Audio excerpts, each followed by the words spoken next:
Assalamu alaikum students. I hope you all are very well. क्या हम अपने आज की क्लास स्टार्ट करते हैं। सबसे पहले मुझे बता दें कि मेरी आवाज़ क्लियर आ रही है और स्क्रीन विजिबल है।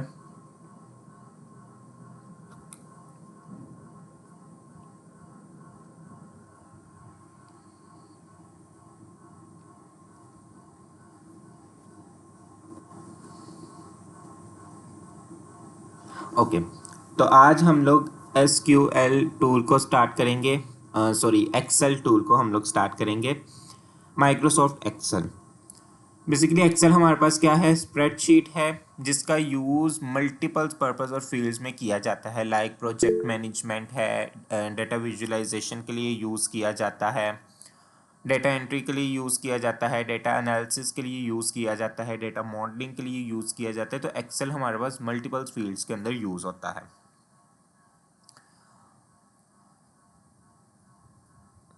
यस, आपका कोई क्वेश्चन था? एक्सेल हम लोग आज स्टार्ट करेंगे कि किस तरह से एक्सेल हमारे पास क्या है, उसके अंदर हमारे पास सेल्स क्या होते हैं, एड्रेस क्या होते हैं, कैसे उसको यूज़ करते हैं, शॉर्टकट कीज़ का किस तरह से यूज़ करते हैं जो हमारा टाइम सेव करती हैं। फिर उसमें हम लोग पाइवट टेबल्स पढ़ेंगे। हर एक चीज़ उसमें जो एज अ डाटा एनालिस्ट हमें पता होनी चाहिए, हमारे पास यूज़ होती है, इस्तेमाल होती है प्रॉब्लम्स को सॉल्व करने के लिए। वो सारी चीज़ें हम लोग गो थ्रू करेंगे। आज हम लोग उसके इंट्रोडक्शन से स्टार्ट करते हैं। यहाँ पे मैंने जो है वो एक्सेल ओपन कर लिया है। अब एक्सेल के अंदर हमारे पास दो चीज़ें होती हैं, एक होती है वर्कबुक और एक होती है हमारे पास वर्कशीट। वर्कबुक वो होती है जिसके अंदर हमारे पास मल्टीपल्स वर्कशीट होती हैं। तो वर्कबुक हमारे पास ये एक ब्लैंक वर्कबुक है कि एक किताब की तरह है जिसमें फिर हमारे पास मल्टीपल्स पेजेस होते हैं। हम इसको क्लिक करेंगे।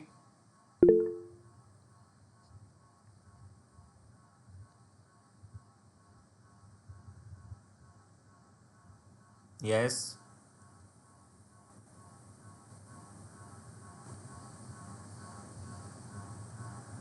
हैंड रेस करते हैं, सवाल है तो फिर कर लिया करें जब मैं कहूँ।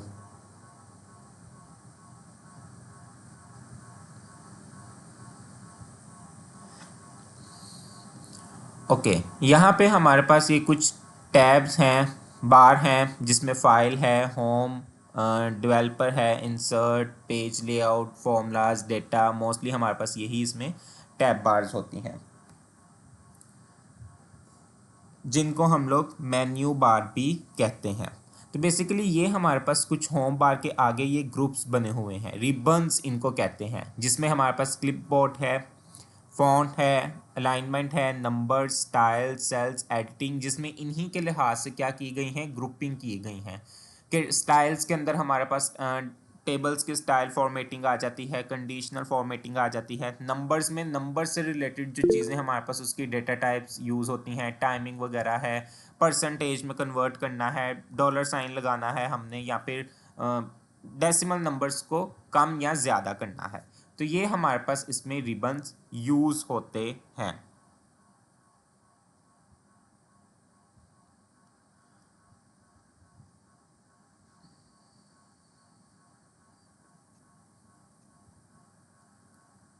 स्क्रीन सबके साथ बिल्कुल करेक्ट विजिबल है?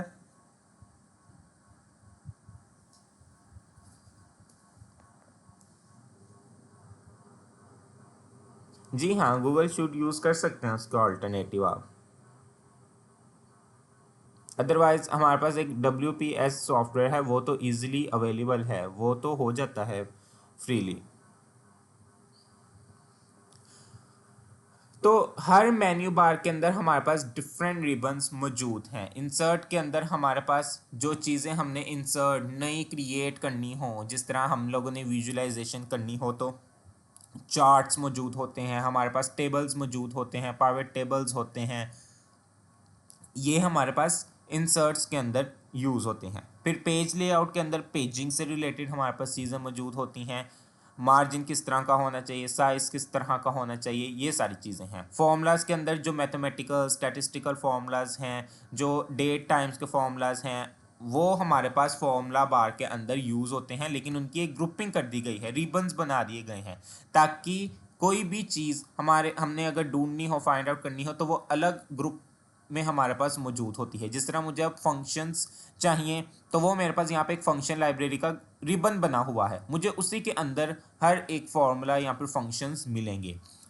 उसके बाद डेटा के अंदर डेटा से रिलेटेड कि अगर हमने डेटा कहीं से गेट करना है, कहीं और से डेटा लेकर आना है, सॉर्टिंग करनी है, वो सारी चीज़ें हमारे पास डेटा मेन्यू बार के अंदर मौजूद होंगी।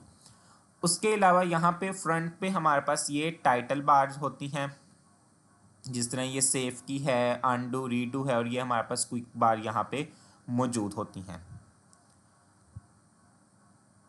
देन लास्ट पे हमारे पास यहाँ पे आपको ये शीट 1 नज़र आ रहा होगा। अब जिस तरह के स्टार्टिंग में बताया कि ये पूरा एक रिबन है, एक रिबन के अंदर हमारे पास एक वर्क बुक के अंदर हमारे पास मल्टीपल्स वर्क शीट्स होती हैं। तो इस वक्त यहाँ पे देखें आपको शीट 1 नज़र आ रही है। अगर हमें और शीट्स चाहिए तो हम क्या करते जाएंगे, ये प्लस पे क्लिक करते जाएंगे तो हमारे पास मल्टीपल शीट्स क्रिएट होती जाएंगी।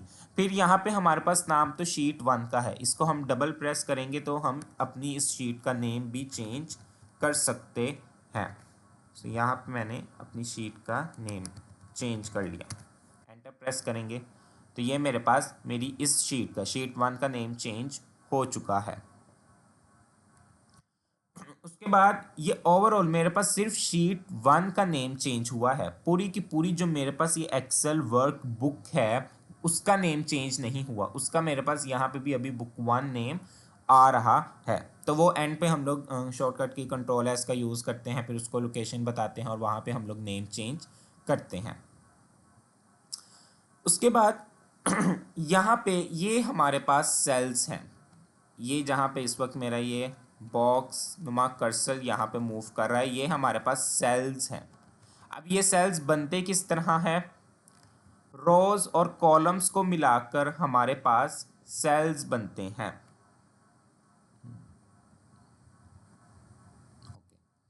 रोज और कॉलम्स को मिलाकर ये सेल बनते हैं, जिसको हम लोग सेल एड्रेस भी कहते हैं। इस वक्त जो ये मेरा बॉक्स है ये कहाँ पे है, या कर्सर कहाँ पे है, किस कॉलम के अंदर है, तो ये डी कॉलम। जो कॉलम्स हैं वो हमारे पास रिप्रेजेंट होते हैं अल्फ़ाबेट से ए टू ज़ी, और ए टू ज़ी के बाद फिर हमारे पास यूज़ होते हैं A B A C up to so on, हमारे पास कॉलम्स चलते रहते हैं। और ये हमारे पास रोज़ हैं जो कि नंबर्स के साथ 1 2 3 4 के साथ रिप्रेजेंट होती हैं। जब कॉलम्स और रोज़ मिलती हैं तो हमारे पास सेल एड्रेस बनता है। जिस तरह कॉलम डी है और कौन सी रो के अंदर, कॉलम तो हमें पता चल गया कि कॉलम डी के अंदर ये सेल मौजूद है, लेकिन रो कौन सी है, 4th, तो D4 ये मेरे पास इसका सेल एड्रेस बन चुका है, जो कि ये मुझे सेल एड्रेस नज़र भी आ रहा है D4 नेम बॉक्स के अंदर। अच्छा, कर्सर हम लोग यहाँ पे लाकर रखेंगे तो वो हमें उसकी थोड़ी सी डिस्क्रिप्शन नाम भी बताएगा। तो नेम बॉक्स के अंदर ये सेल एड्रेस हमें बता रहा है। इसके अलावा अगर मैं यहीं पे एक लिख लूँ E5, तो जैसे ही मैंने नेम बॉक्स के अंदर लिखा है E5, तो ये मेरे इस वाले बॉक्स को यानी सेल को क्या कर देगा, मूव कर देगा, E5 वाले को लोकेट करेगा। एंटर प्रेस करूँगा तो ये देखिए उसने कहा है कि कॉलम E रो 5, तो सबसे पहले कॉलम नेम आएगा और उसके बाद फिर रो नंबर आएगा। ये हमारे पास यहाँ पे सेल एड्रेस कहलाते हैं। आगे भी 2 तरह के एड्रेस होते हैं, उनको भी हम लोग समझेंगे, एब्सोल्यूट एड्रेस और reference address. Okay, next move करते हैं। तो ये चेक करने के लिए कि हमारी इस वर्कशीट के अंदर, वर्कबुक के अंदर पहली वर्कशीट में टोटल कितने सेल्स या कितनी रोज़ हैं, तो उसके लिए हम यहाँ पे कंट्रोल राइट एरो की प्रेस करेंगे, कंट्रोल राइट एरो की। तो यहाँ पे देखें वो हमें बता रहा है कि आपकी बेसिक एक्सेल वाली शीट के अंदर जो लास्ट रो है वो XFD है, यानी लास्ट वाली रो, यानी कि इतना ज़्यादा और इतना बड़ा बल्क डाटा हम लोग एक्सेल के अंदर स्टोर कर सकते हैं। और वापस जाना होगा तो कंट्रोल लेफ्ट एरो की का यूज़ करेंगे। इसी तरह अगर हमने लास्ट वाली रो देखनी है कि कितने नंबर पे हमारे पास इस शीट के अंदर लास्ट रो है, तो कंट्रोल डाउन एरो की, तो हमारे पास यहाँ पे वो 10,48,5 यानी कि 10 लाख से ज़्यादा, 10.5 लाख से ज़्यादा हमारे पास इस एक वर्कबुक के अंदर वर्कशीट में हमारे पास 10.5 लाख से ज़्यादा का रिकॉर्ड हम इंसर्ट कर सकते हैं।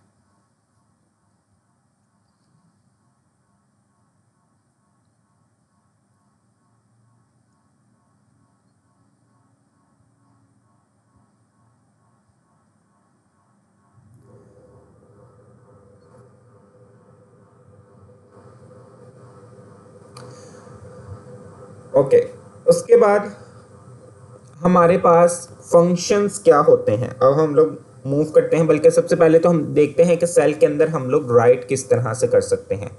यहाँ पे ये मेरे पास सेल है, फॉर एग्जांपल मुझे C2 में लिखना है, तो बस मैं अपने सेल को यहीं पे लेकर आऊँगा और यहाँ पे लाकर मैं राइट करूँगा। एंटर प्रेस करूँगा तो मेरा ये जो सेल है वो नेक्स्ट सेल पे मूव कर जाएगा, मेरा कर्सर या ये बॉक्स नेक्स्ट सेल पे मूव कर जाएगा जब मैं एंटर प्रेस करूँगा। और अगर मुझे नेक्स्ट कॉलम में मूव करना है, बिल्कुल उसी के सेम पैरेलल कॉलम में मुझे मूव करना है, तो फिर टैब बटन प्रेस करेंगे। टैब बटन प्रेस करेंगे तो हम लोग उस पर लिख पाएंगे, राइट कर पाएंगे। और यहाँ पे देखें, यहाँ पे मैंने अपने सेल को यहाँ पे रखा है, तो एंड पे ये मुझे मेरा मोड बता रहा है कि इस वक्त किस मोड में मेरे पास ये सेल, ये बॉक्स मौजूद है। तो रेडी मोड वो बता रहा है। रेडी मोड का मतलब है यानी कि मुझे एक्टिवेशन मेरी बता रहा है कि मैं इस सेल के अंदर लिखने के लिए तैयार हूँ।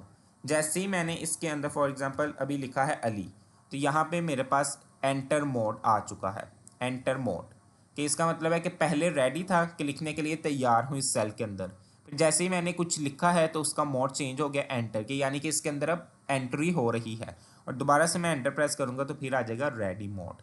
लेकिन अगर यही मैं लिखे हुए किसी भी सेल के अंदर दोबारा से डबल क्लिक करूंगा तो अब इसका आ जाएगा एडिट मोड, कि मतलब पहले से इस सेल के अंदर कुछ मटेरियल था, मैं दोबारा से उसमें क्या है चेंजिंग्स करना चाह रहा हूँ, तो वो मेरे पास एडिट मोड कहलाएगा। देन ये हमारे पास फॉर्मूला बार होती है, एफ के बिल्कुल आगे ये हमारे पास फॉर्मूला बार है, जिसके अंदर हम लोग फॉर्मूला भी राइट कर सकते हैं। और बेसिकली जिस भी कर्सर पे हम लोग मूव करते जाएंगे, जिस भी सेल पे हम लोग मूव करेंगे, तो वहाँ पे हमारे पास जो कुछ भी लिखा होगा वो इस फॉर्मूला बार के अंदर भी दिखाई देगा। अगर ये फॉर्मूला बार आपके पास विजिबल नहीं है तो आप यहाँ पे व्यू वाली टैब में जाएंगे, व्यू मेन्यू बार में, और ये फॉर्मूला बार को आप क्या कर देंगे, चेक कर देंगे। पहले मेरा अनचेक था, आप इसको चेक कर दें तो आपके पास ये फॉर्मूला बार विजिबल हो जाएगी।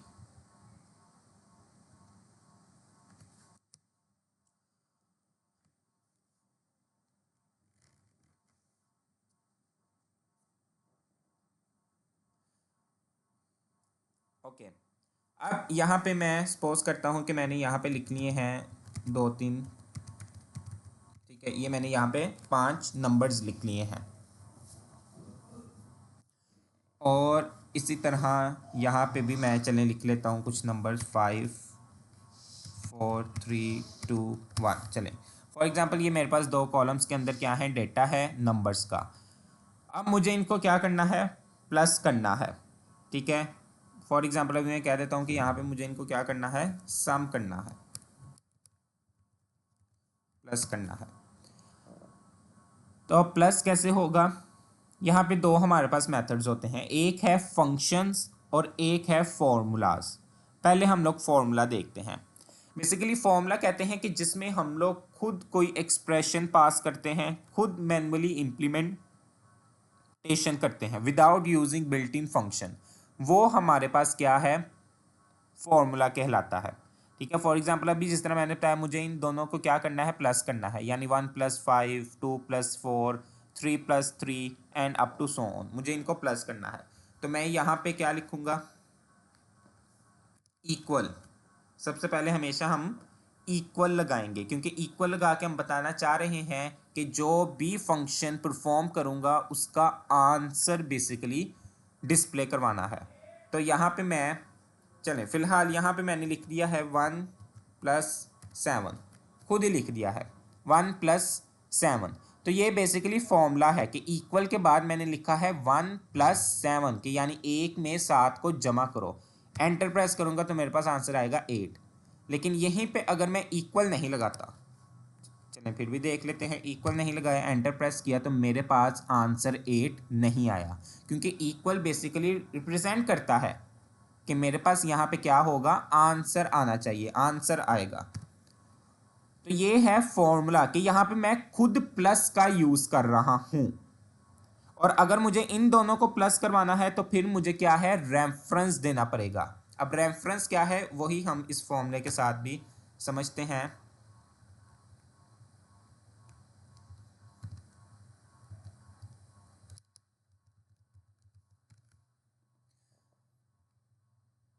रेफरेंस या फिर एड्रेस। अच्छा, दो तरह के एड्रेस होते हैं हमारे पास, एक रेफरेंस एड्रेस होता है हमारे पास और एक हमारे पास एब्सोल्यूट एड्रेस होता है।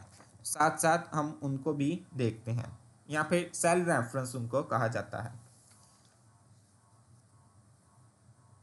यहाँ पे मुझे इनको प्लस करना है। अब यहाँ पे मैं एक फंक्शन का यूज करूंगा, दैट इज सम। मैंने क्या कहा है कि मैं अब यहाँ पे इन दोनों को 1 और 5 को मैं क्या करूँगा, सम करना चाह रहा हूँ।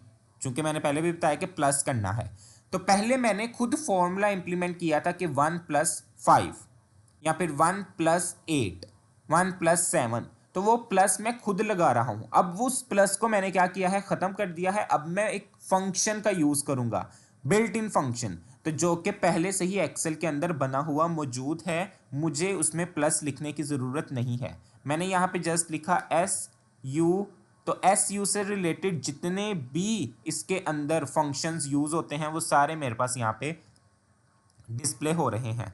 तो मैंने यहाँ पे मेरे पास ये आ जाएगा SUM सम। इसमें आपने टैब बटन प्रेस करनी है। जब भी आपने कोई फंक्शन चूज़ करना है तो उसको सिलेक्ट करने के लिए एंटर प्रेस नहीं करना, बल्कि आपने टैब बटन को प्रेस करना है। उसके बाद यहाँ पे अब मुझे देने हैं इसको basically address, range of cell देनी है कि किन दो या उन दो से ज़्यादा नंबर्स को ऐड करना है। तो यहाँ पे मैं एक एक करके भी दे सकता हूँ। जिस तरह मैंने इसको क्लिक किया तो यहाँ पे देखें ये मेरे पास एड्रेस आ चुका है D3, यानी कॉलम D रो 3। यहाँ पे मैंने कॉमा के बाद सेकंड वाला नंबर दे दिया E3, कॉलम E रो 3। उसके बाद ब्रैकेट को बंद किया और एंटर प्रेस किया, तो मेरे पास क्या आंसर आ गया, 1+5 इक्वल है 6 के।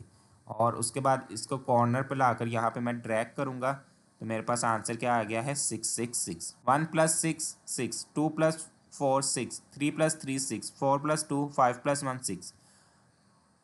तो ये काम जो मैंने सम फंक्शन का यूज़ करते हुए किया है, ये मेरे पास प्री डिफाइंड फॉर्मूलाज हैं एक्सेल के अंदर। इसमें मैंने खुद मैनुअली नहीं लिखा कि इक्वल ये करो और वो करो। जिस तरह यहाँ पे मैं दोबारा बता देता हूँ कि इक्वल, मैंने यहाँ पे ये सेल का एड्रेस चूज़ किया क्योंकि इसके अंदर ये 1 मौजूद है।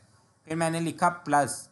अब इस D3 के अंदर जो 1 मौजूद है उसको मुझे किसके अंदर प्लस करना है, जाहिर सी बात है दो नंबर्स को ही हम प्लस करते हैं। तो मैंने यहाँ पे E3 वाले सेल को सिलेक्ट कर लिया, एंटर प्रेस किया तो आंसर आया 6। अब इसको हम ड्रैग कर लेंगे। ड्रैग का मतलब है आपने यहाँ पे कॉर्नर पे आना है। तो ये देखें आपके पास यहाँ पे इसका कर्सर का जो सिंबल है वो चेंज हो चुका है। यहाँ पे आप डबल प्रेस करते हुए नीचे को ड्रैग कर लें तो ये आपके पास किस तरह से बेसिकली ड्रैग हुआ है, जो इस दोनों सेल्स के ऊपर हमने फॉर्मूला इंप्लीमेंट किया है, that is equal D3 + E3। तो जैसे ही मैंने इसको नीचे ड्रैग किया है तो यही फॉर्मूला मेरे पास सेम नीचे भी इंप्लीमेंट हो गया है, सिर्फ उसने रोज को चेंज कर लिया है। जिस तरह देखें मैं यहाँ पे अगर क्लिक करूँ तो ये देखें फॉर्मूला मैंने यहाँ पे इम्प्लीमेंट किया था इस सेल पे D3 प्लस E3 पे, लेकिन मैं अगर इस वाले 6 पे लाकर क्लिक कर रहा हूँ तो देखें उस पर मेरे पास फॉर्मूला क्या आ रहा है, D6 प्लस E6। तो बेसिकली उसने उसी को नीचे क्या कर लिया है, ड्रैग कर लिया है, फॉर्मूले को भी इम्प्लीमेंट कर लिया है। तो इसको हम कहते हैं, ये हमारे पास सेल रेफरेंस है, जिसको हम लोग रिलेटिव एड्रेस भी कहते हैं। कि यानी कि मैंने यहाँ पे जो फॉर्मूला इम्प्लीमेंट किया था उसको मैंने यहाँ पे फिक्स नहीं था किया। तो फिक्स ना करने से मतलब यही है कि वो फॉर्मूला फिर जैसे ही मैंने नीचे ड्रैग किया तो उसी के कॉरस्पॉन्डिंग जो बाकी के सेल्स के एड्रेस थे उन्होंने आपस में मैच कर लिया कि अब D4 और E4 आपस में क्या होंगे, ऐड होंगे, कि ऊपर हो चुके हैं D3 प्लस E3। जैसे ही नीचे मैंने ड्रैग किया तो D4, जाहिर सी बात है इन दोनों नंबर्स के नीचे भी ये नंबर्स हैं और वो किस एड्रेस के अकॉर्डिंग है, D4 E4 के अकॉर्डिंग, वो दोनों फिर ऐड हो जाएंगे। तो ये हमारे पास यहाँ पे जो रेफरेंस कहलाता है वो हमारे पास रिलेटिव रेफरेंस कहलाता है। जिस तरह मैंने अभी आपको ये बताया कि E4 ये हमारे पास सेल एड्रेस भी है और रिलेटिव एड्रेस भी है। रिलेटिव एड्रेस जिसको हम लोग फिक्स नहीं करते, इज इट क्लियर, जिसको हम लोग फिक्स नहीं करते, तो वो फिर दोनों एक दूसरे के पैरेलल कॉरस्पॉन्डिंग चलते रहते हैं।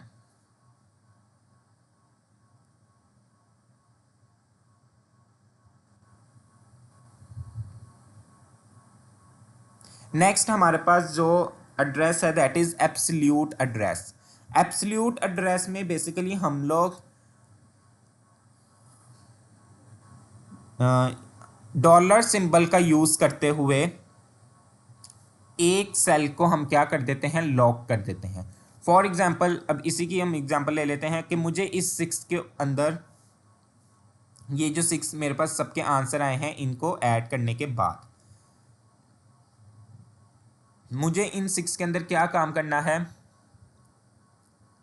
एक नंबर दिया गया है, सिर्फ वो एक नंबर ही मुझे इन सब 6 के अंदर ऐड करना है। जिस तरह फॉर एग्जांपल आपको अगर मैं इसकी सिंपल एग्जांपल दूं तो हमने हर एम्प्लॉय की, फॉर एग्जांपल मेरे पास एम्प्लॉय का डाटा है, उसकी सैलरी में, हर एम्प्लॉय की सैलरी में मुझे क्या करना है, 10% का इंक्रीमेंट करना है। तो अब चूंकि वो मुझे सब एम्प्लॉयज़ की सैलरी में करना है, कोई स्पेसिफाइड रिक्वायरमेंट नहीं की गई कि इस एम्प्लॉय की सैलरी में करना है, बल्कि सब एम्प्लॉयज़ की सैलरीज में मुझे 10% क्या करना है, इंक्रीमेंट करना है। तो वहाँ पे मेरे पास फिर ये एब्सोल्यूट रेफरेंस काम आएगा। किस तरह से, जिस तरह अभी मैंने बताया कि मुझे यहाँ पे हर 6 के अंदर मुझे फॉर एग्जांपल 5 को क्या करना है, सम करना है। तो अब मैं यहाँ पे इक्वल फर्स्ट, फिर उसके बाद यहाँ पे मैंने ये सेल एड्रेस दे दिया दैट इज़ I3, प्लस किया 5, एंटर प्रेस किया, फिर दोबारा से यहाँ पे मैं इक्वल, फिर मैंने यहाँ पे ये सेकंड एड्रेस I4 दिया, प्लस फिर इसमें 5 ऐड किया। इस तरह से मैं नहीं करूँगा, बल्कि क्या काम करेंगे, यहाँ पे मैं लिख दूँगा इक्वल, पहला मैंने यहाँ पे ये रेफरेंस पास किया, वो कौन सा है मेरे पास, इक्वल I3, प्लस किया, यहाँ पे मैंने ये एक सेल सिलेक्ट कर लिया दैट इज़ J2। अब J2 मैंने यहाँ पे ये सिलेक्ट कर लिया और इन दोनों के कॉलम के आगे और कॉलम के पीछे, कॉलम नेम से पहले और रो से पहले मैं यहाँ पे डॉलर साइन का यूज़ कर दूंगा। डॉलर साइन का मतलब है कि मैंने अब इस वाले सेल को J2, कॉलम J रो 2 वाला जो ये सेल है मैंने इसको फिक्स कर दिया है। अब इसी सेल के अंदर जो अमाउंट लिखी होगी वही अमाउंट इन सब 6 के साथ क्या होगी, ऐड होगी। तो अभी मैं इसको एंटर प्रेस करता हूँ, अभी मेरे पास आंसर 6 ही आया है। मैं यहाँ पे लिख लेता हूँ, चलिए 5 लिख के मैं ऐड करता हूँ। तो देखें मैंने यहाँ पे 5 लिख के एंटर प्रेस किया, पहले आंसर यहाँ पे 6 था। जैसे ही मैंने इस वाले सेल में 5 लिख कर एंटर प्रेस किया तो यहाँ पे ऑटोमेटिकली आंसर मेरे पास क्या आ गया है, 11। अब मैं इसको नीचे ड्रैग करता हूँ, जितने भी मेरे पास नंबर्स हैं तो सब में आंसर देखें क्या आया है, 11। तो ये काम किस तरह से किया है, वो जो मैंने पहला एड्रेस I3 दिया था को मैंने लॉक नहीं था किया, इसलिए वो उसके कॉरस्पॉन्डिंग नीचे चलता जाएगा, नीचे खुद ब खुद ड्रैग होता जाएगा। लेकिन प्लस के बाद मैंने J2 वाला कॉलम यहाँ पे पहले सेल के अंदर ही फिक्स कर दिया था। तो फिक्स का मतलब है कि ना तो वो कॉलम और ना ही वो रो चेंज नहीं होगी। तो ये हमारे पास जो मेथड है वो है रिलेटिव और absolute reference. Is it clear? So formulas हमारे पास क्या होते हैं जिसमें हम लोग खुद फॉर्मूला का एक्सप्रेशन पास करते हैं। कोई जाहिर सी बात है मैथमेटिकल जो फंक्शन इम्प्लीमेंट करते हैं हम, लेकिन फंक्शंस वहीं पे हमारे पास यूज़ होते हैं, बिल्ट इन फंक्शंस यूज़ होते हैं। जिस तरह अभी मैंने बताया सम्स, कि अगर मेरे पास बहुत ही ज़्यादा बड़ी रेंज है, मुझे सब स्टूडेंट्स के अगर मार्क्स को सम करना है, सब की सैलरीज को सम करना है, मुझे कुछ नंबर्स को अगर सीक्वेंस वाइज सम करना है, तो फिर वहाँ पे मैं सम बिल्ट इन फंक्शन का यूज़ करूँगा। अगर कंडीशन के अकॉर्डिंग करना है, जो कि आगे चलकर हम लोग यूज़ करेंगे, तो फिर उसमें हमारे पास सम इफ्स ये भी यूज़ होती हैं। स्टैटिस्टिकल फंक्शंस भी हमारे पास इनको कहते हैं, ये भी यूज़ होते हैं, जो कि हम आगे चलकर उनको सीखेंगे। So is it clear?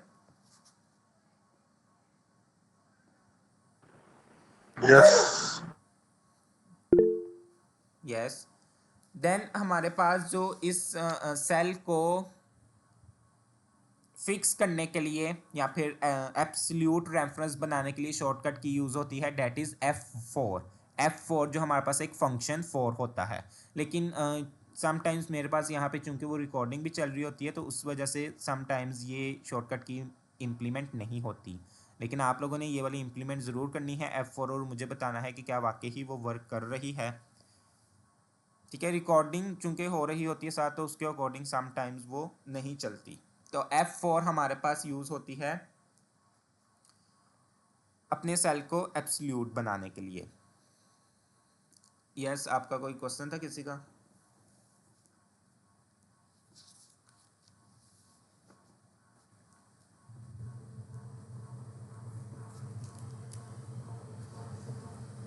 Absolute cell कहते हैं कि जोन सा सेल हमारे पास फिक्स हो जाए। ठीक है, जिस तरह यहाँ पे अगर मैं बात करूँ, ये मेरे पास एब्सोल्यूट सेल है कि ये अभी फिक्स है, यानी कि इसके अंदर जो मैंने नंबर लिखा है वो जिस भी और दूसरे सेल के ऊपर इंप्लीमेंट कर रहा हूँ, प्लस करने से, मल्टीप्लाई करने से, वो एग्जैक्ट वही रहेगा। चलिए यहाँ पे अगर मैं प्लस को हटाकर कर दूँ मल्टीप्लाई, तो एंटर करेंगे तो 5 × 6 होता जाएगा हमारे पास। इसको नीचे मैं ड्रैग कर लूँगा तो देखें सब मेरे पास क्या हो गए हैं 30। लेकिन यहाँ पे जो ये मैंने $J और $2 दिया है, ये इस सेल का रेफरेंस है, तो यहाँ पे ये कहलाएगा एब्सोल्यूट रेफरेंस। यहाँ पे ये वाला जो रेफरेंस है I3, वो मैं इसका दे रहा हूँ कि I कॉलम I रो 3, ये वाला जो मैं एड्रेस पास कर रहा हूँ या फिर रेफरेंस दे रहा हूँ, तो ये मेरे पास क्या है, रिलेटिव रेफरेंस है, कि जिसमें सिंपली मैं रो और कॉलम बता रहा हूँ, उनमें उनको लॉक नहीं कर रहा, उनको फिक्स नहीं कर रहा। अगर मैं इसको भी चले फिक्स कर दूँ, I3, I के आगे भी मैं $साइन लगा देता हूँ और 3 के आगे भी $साइन लगा देता हूँ और एंटर प्रेस करता हूँ, तो तब तो मेरे पास आंसर आ जाएगा 30। लेकिन मैं नीचे ड्रैग करके देखता हूँ, तो यहाँ पे अगर मैं यहाँ पे भी इन सेल्स पे फोकस करूँ, तो इनका फॉर्मूला मेरे पास देखें सेम ही आ रहा है, $I $3, जबकि आना तो चाहिए $I $4 या $5 $6, लेकिन नहीं, इस वाले के ऊपर भी फॉर्मूला एक ही इम्प्लीमेंट हो रहा है। तो यही हमारे पास जो है वो क्या मेथड कहलाते हैं, रिलेटिव रेफरेंस या फिर एब्सोल्यूट रेफरेंस। कि यहाँ पे मैंने इस सेल को भी फिक्स कर दिया था और इस सेल को भी फिक्स कर दिया था, तो वहाँ पे इनको ड्रैग करने का मतलब यही है कि वो एक ही फॉर्मूला सेम नीचे भी ड्रैग हो रहा है, जबकि यहाँ पे एड्रेस हमारे पास चेंज होना चाहिए था, I4+ होना चाहिए था या मल्टीप्लाई होना चाहिए था J2 के साथ, जिसको मैंने फिक्स किया था।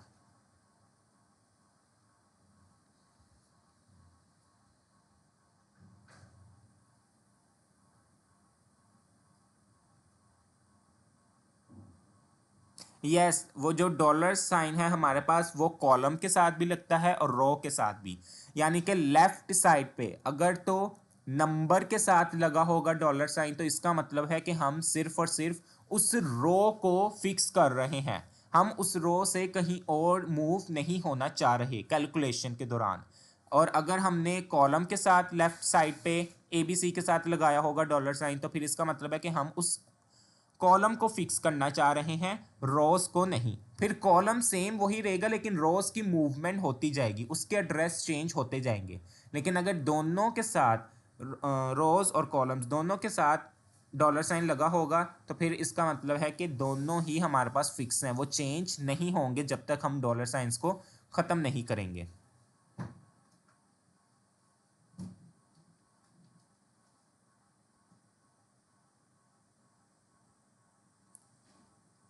जी हाँ, एब्सोल्यूट में चूंकि मैंने उसको कह दिया है कि ये वाला सेल फिक्स रखना है।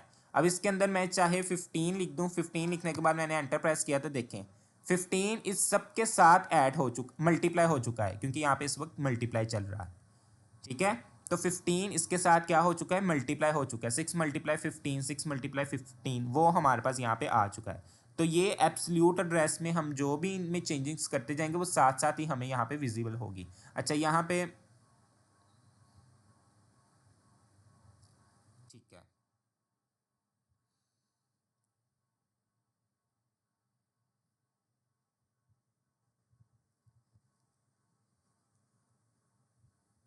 एब्सोल्यूट रेफरेंस जो है वो हमारे पास अनचेंजेबल होगा, चेंज नहीं होगा, वो फिक्स रहेगा। इवन कि उसके अंदर अगर हम लोग वैल्यूज़ वगैरह भी चेंज कर दें ना, उसकी पोजीशंस हमारे पास चेंज होंगी, वो सेम एग्जैक्ट हमारे पास ड्रैग होता चलेगा।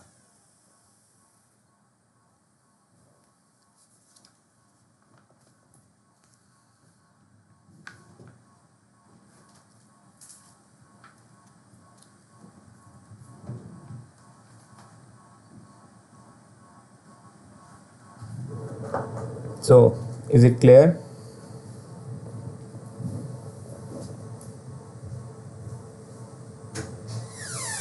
ओके, नेक्स्ट अब हम देखते हैं कि किस तरह से अगर हमने अपने रिकॉर्ड्स को इंसर्ट करना है। अच्छा, इन सब को अगर हमने एक ही टाइम में डिलीट करना है, अपने इस तमाम जो भी हमने यहाँ पे लिखा होगा, तो आप इसको सिलेक्ट करें, यहाँ पे आप सेल पे आएँ, डबल प्रेस करते हुए इसको ड्रैग कर लें और उसके बाद डिलीट की को आप प्रेस कर दें, तो पूरा का पूरा जो एक वक्त में डाटा हमने डिलीट करना होगा वो डिलीट हो जाएगा। अच्छा, फिर यहाँ पे मेरे पास ये सेल मर्ज हुआ है। अगर हमने मल्टीपल सेल्स को मर्ज करना है, यानी एक सेल में कन्वर्ट करना है, अभी तो ये मेरे पास अलग अलग सेल हैं, मुझे इन सबको क्या करना है, मर्ज करना है, तो इनको आप सिलेक्ट कर लें और ये होम टैब के अंदर अलाइनमेंट रिबन के अंदर आपके पास ये मर्ज एंड सेंटर विजिबल हो रहा है, तो आप इस पर क्लिक करें। एक तो आपका जो टेक्स्ट अब लिखा जाएगा वो सेंटर में हो जाएगा और मर्ज भी हो चुके हैं, यानी मल्टीपल सेल्स को हमने एक लार्ज सेल में कन्वर्ट कर दिया है। तो यहाँ पे हम लोग अलाइनमेंट भी इसकी चेंज कर सकते हैं।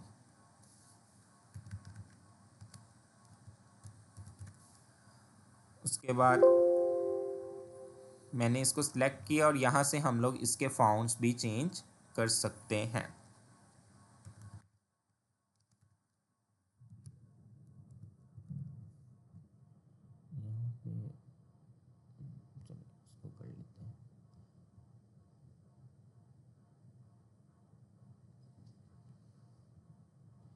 ओके, अच्छा यहाँ पे मैं ले लेता हूँ एक, चलिए SR मैंने ले लिया, टैब नेम, टैब यहाँ पे मैंने ले लिया सिटी, यहाँ पे चले मैंने ले लिया सैलरी, एज, ओके चलेगा। ये मेरे पास अब कुछ कॉलम्स नेम है, ठीक है, मुझे अब इनके अंदर क्या करना है, डेटा इंसर्ट करना है। अच्छा, अब यहाँ पे अगर सीरियल नंबर मेरे पास यहाँ पे हैं, फॉर एग्जांपल 1 है, सीरियल नंबर फॉर एग्जांपल मेरे पास हैं 8, तो यहाँ पे मुझे 1 2 3 बार बार लिखने की ज़रूरत नहीं होगी, मैं सिर्फ पहले 2 सेल्स में लिखूँगा 1 और 2। एंटर प्रेस किया, इन दोनों को सिलेक्ट किया, सिलेक्ट करने के बाद इनके कॉर्नर पे अपना हम कर्सर रखेंगे और यहाँ से इसको ड्रैग कर देंगे, तो देखें वो ऑटोमेटिकली मुझे रेंज बताता जा रहा है कि कितना आपने इसको नीचे ड्रैग करना है। तो यहाँ पे मैंने इसको 8 नंबर्स तक ड्रैग कर लिया है।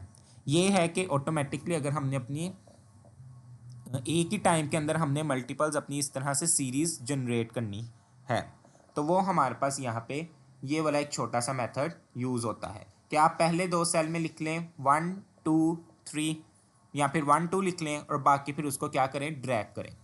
अगर फॉर एग्जांपल आपको चाहिए ऑड नंबर्स 1 3, तो आप पहले में लिखें 1, एंटर प्रेस करें, फिर लिखें 3 और उसके बाद इस दोनों को सिलेक्ट करें और यहाँ से इसको ड्रैग कर दें तो आपके पास वो ऑड नंबर्स आ जाएंगे। और सेम इसी तरह इवन नंबर्स के लिए भी है 2 3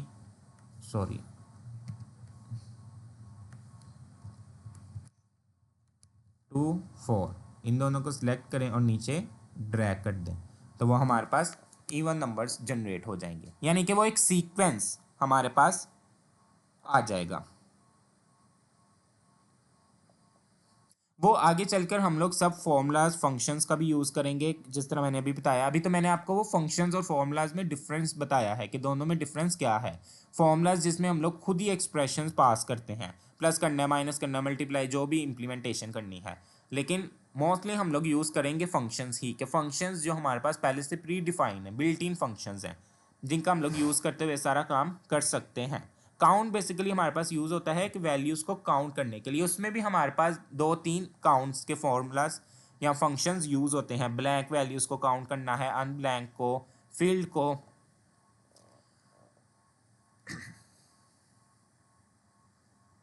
तो सारी चीज़ें हम लोग 1 बाय 1 समझेंगे।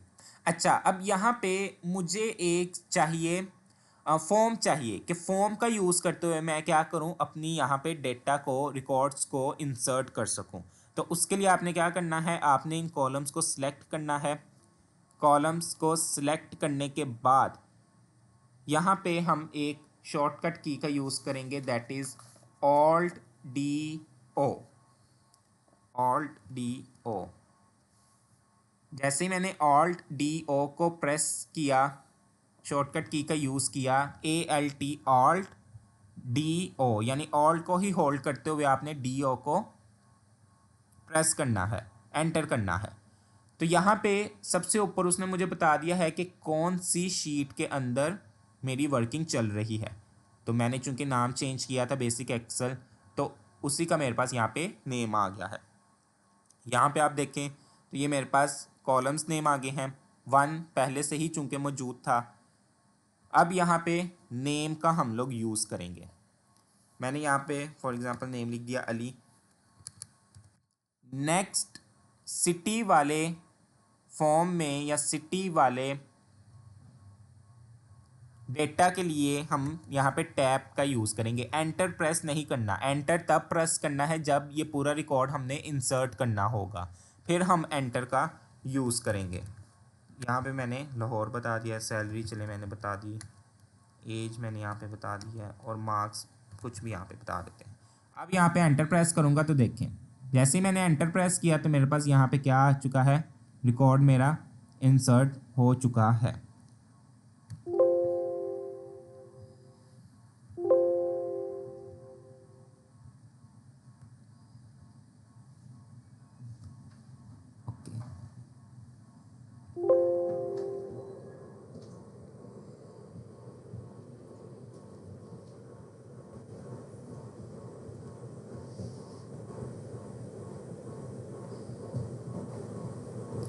ठीक है, यहाँ पे चूंकि पहले से ही मौजूद थे इसलिए हमारे पास वो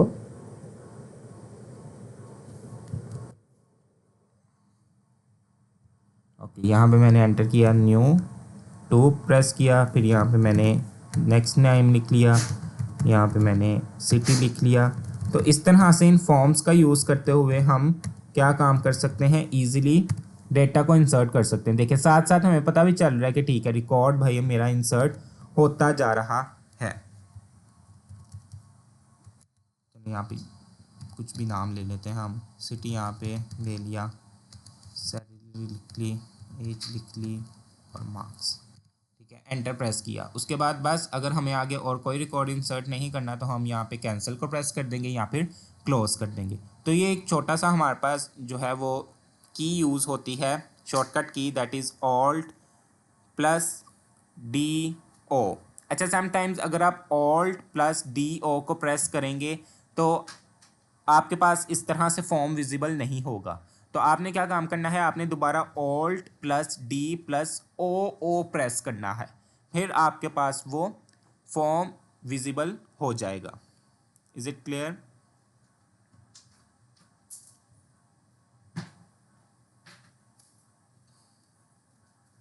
एक तो वो जो है लिंक भी कह रहे हैं वहाँ पे आए, और सेकंड मैंने कहा है कि आप गूगल ड्राइव का भी यूज़ कर सकते हैं। आप सिंपली अपना ओपन करें, यहाँ पे गूगल पे जाएं। ठीक है, गूगल पे जाने के बाद आप यहाँ पे सिंपली, आपके पास यहाँ पे ड्राइव की ऑप्शन आएगी। ठीक है, एक तो ड्राइव की ऑप्शन आएगी, अदरवाइज़ आपके पास यहाँ पे ये जो डॉट्स आपके पास बने हुए हैं, यहाँ पे आपके पास ऑप्शंस आ रही होंगी, ये देखें शीट्स की। इसको आप क्लिक करेंगे तो आपके पास वो ऑटोमेटिकली क्या करेगा, गूगल शीट को ओपन कर देगा। अब यहाँ पे वो बता रहा है कि आपने किसी काम के लिए शीट ओपन करनी है या फिर सिर्फ आपको ब्लैंक शीट चाहिए। तो आप ब्लैंक पे क्लिक करें तो ये आपके पास शीट आ चुकी है। अब आप इसको बिना अगर सेव किए भी बंद कर देंगे तो ये ऑटोमेटिकली आपकी गूगल ड्राइव के अंदर इसको स्टोर कर देगी। तो इसमें भी हम लोग यूज़ कर सकते हैं। बेसिकली यूजेज यही देखना है कि एक्सेल किस तरह से यूज़ होता है, किस तरह से हम लोग सारी चीज़ें उसके ऊपर इम्प्लीमेंट करते हैं, कहाँ कहाँ पे एक्सेल यूज़ होता है, फिर उसके अंदर कौन कौन से फंक्शंस फार्मूलाज यूज़ कर सकते हैं। हाँ, फंक्शंस के बारे में जिस तरह मैंने फर्स्ट क्लास में भी कहा था कि उस पर डिपेंड हो सकता है कि जाहिर सी बात है वर्जन जिस तरह से बिल्ड हो रहे हैं, न्यू आ रहे हैं, तो उसके अंदर फार्मूलाज भी हमारे पास न्यू फिर यूज़ होते हैं। जिस तरह मेरे पास 2014 का है, उसी का है, नहीं 16 का आई थिंक।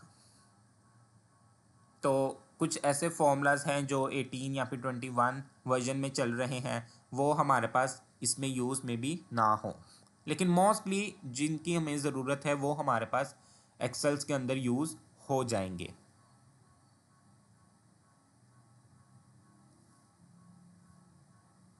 बिल्कुल लिख सकते हैं, लेकिन उसमें क्या है कि हमें बार बार टैब बटन प्रेस फिर एंटर बटन प्रेस करने की ज़रूरत पड़ेगी। सेम बस आप अपने कॉलम्स नेम वहाँ पे रिप्रेजेंट करें और कॉलम्स नेम के ऊपर आप उन कॉलम्स नेम को फिर सिलेक्ट करें। सिलेक्ट करने के बाद ऑल्ट डी ओ को प्रेस करें तो वो आपके पास फॉर्म आ जाएगा। फॉर्म का यूज़ करते हुए ईजिली आप देख सकते हैं। फिर उसमें ये भी काम कर सकते हैं कि अगर आपने छोटा सा डाटा इंसर्ट करना है तो कोई अगर साथ में गलती भी हो जाए तो आप बैक का यूज़ भी उसमें कर सकते हैं, कि साथ साथ आप देखते भी जाते हैं बिल्कुल एग्जैक्ट डाटा, और क्विकली ये हमारे पास वर्क जो है फॉर्म का यूज़ करते हुए डाटा इंसर्ट करना ईजी होता है। जी हाँ, एग्जैक्टली आप जैसे ही अपना एक्सेल को इंस्टॉल करेंगे तो वो आपके साथ वर्जन भी उसका लिखा हुआ आएगा। ओके, जिस तरह यहाँ पे मैंने अपने सर्च बार में लिखा है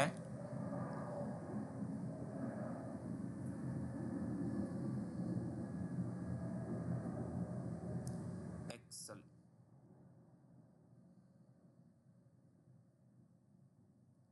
सो ओके, क्लियर है यहाँ तक? किसी का कोई क्वेश्चन है तो पूछ लें, मोस्ट वेलकम, दोबारा से पूछ लें। अदरवाइज़ आप जब एक्सेल को डाउनलोड करेंगे तो उसी के साथ आपके पास वर्जन भी उसका लिखा हुआ आ जाएगा कि कौन सा आप एक्सेल यूज़ कर रहे हैं। जिस तरह मैंने बताया कि WPS भी है, उसमें भी एक्सेल यूज़ होता है, वो भी आप यूज़ कर सकते हैं। अदरवाइज़ गूगल डॉक्यूमेंट आप यूज़ कर लें। एक दो कुछ क्लासेस हम उसके ऊपर भी इम्प्लीमेंटेशन गूगल वाले डॉक्यूमेंट स्प्रेडशीट के ऊपर भी हम लोग इम्प्लीमेंट साथ कर लिया करेंगे। ठीक है, ये देखें ये लिखा हुआ आ रहा है 2016। सो के स्टूडेंट, क्लियर है? कोई क्वेश्चन है तो पूछ लें, अदरवाइज़ हम लोग अपनी क्लास को एंड करते हैं। रमज़ान के अंदर सिर्फ हमारे पास जो है वो टाइमिंग है क्लास की 40 to 45 मिनट्स, लेकिन फिर इंशाल्लाह आफ्टर रमज़ान आपको 1 आवर की जो टाइमिंग होगी 8 to 9 PM या फिर 9 to 10 PM वाली, वो फिर इंशाल्लाह आपके साथ शेयर कर दी जाएगी। ठीक है, तो उसमें फिर इंशाल्लाह कोई कन्फ्यूजन नहीं होगी, क्योंकि अभी रमज़ान चल रहा है तो मोस्टली समटाइम्स होता है कि हम लोग रात को सोते भी नहीं हैं, इस वजह से भी थोड़ा सा क्लास का टाइम लेट चला जाता है। ओके, लेकिन इंशाल्लाह नेक्स्ट क्लास हमारी पूरे टाइम पे ही स्टार्ट होगी, 10:30 to 11:10 या 11:15 चले टाइम चला जाए, उसका तो कोई इशू नहीं है। And thank you so much for your cooperation.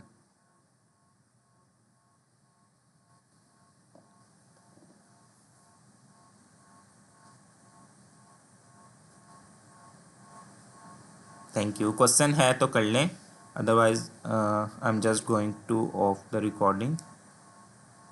So thank you so much. अल्लाह हाफिज़।